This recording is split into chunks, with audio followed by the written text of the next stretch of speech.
ਪ੍ਰਧਾਨਮੰਤਰੀ Justin Trudeau ਅਤੇ ਕੁਦਰਤੀ ਸਰੋਤ ਮੰਤਰੀ ਨੇ ਅਲਬਰਟਾ ਕੋਰਟ ਆਫ ਅਪੀਲ ਦੇ ਫੈਸਲੇ ਤੇ ਪ੍ਰਤੀਕਿਰਿਆ ਦਿੱਤੀ ਹੈ ਕਿ ਸੰਘੀ ਵਾਤਾਵਰਣ ਪ੍ਰਭਾਵ ਕਾਨੂੰਨ, ਜਿਸ ਨੂੰ ਪਹਿਲਾਂ ਬਿੱਲ C-69 ਵਜੋਂ ਜਾਣਿਆ ਜਾਂਦਾ ਸੀ, ਗੈਰ ਸੰਵਿਧਾਨਕ ਹੈ। ਮੰਤਰੀ ਨੇ ਪੁਸ਼ਟੀ ਕੀਤੀ ਹੈ ਕਿ ਓਟਵਾ ਇਸ ਫੈਸਲੇ ਤੇ ਅਪੀਲ ਕਰੇਗਾ। On everything from childcare to investing in affordable housing to making sure we're supporting people in every way that we can. But what about gas? Lower the price of gas, though. Oh, yes.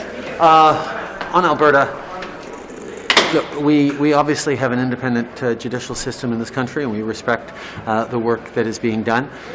But just like when we saw the Alberta courts come out against the price on pollution, that we then referred to the Supreme Court, where it was determined that yes, the federal government has the responsibility to bring forward measures for the country.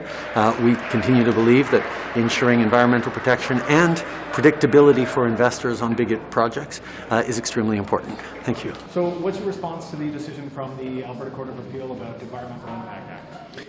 Well, as you know, the government went through almost a 3-year process to develop a set of better rules that would ensure that environmental assessments are done in a thoughtful way, and so that good projects can proceed. The Alberta court has made a ruling today in a 4-to-1 split. Our view is the legislation remains constitutional, and we will be appealing.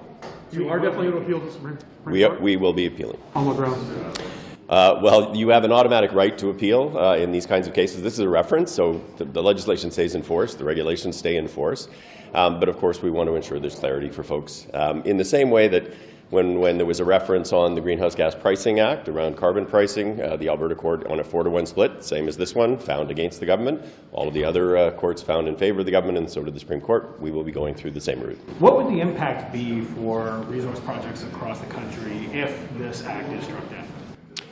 Well, look, we consulted broadly with Indigenous communities, with Canadians, with industry, with legal experts from around the country. We are very confident that this is constitutional, that our position will be upheld.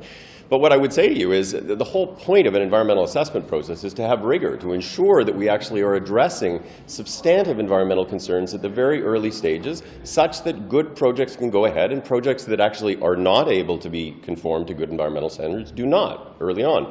If in fact this legislation was to not be in effect, we're in a situation where we're not being protective of the environment. And at the end of the day, the federal government has a responsibility in areas of federal jurisdiction, which is what the IAC is focused on, to ensure appropriate environmental protection.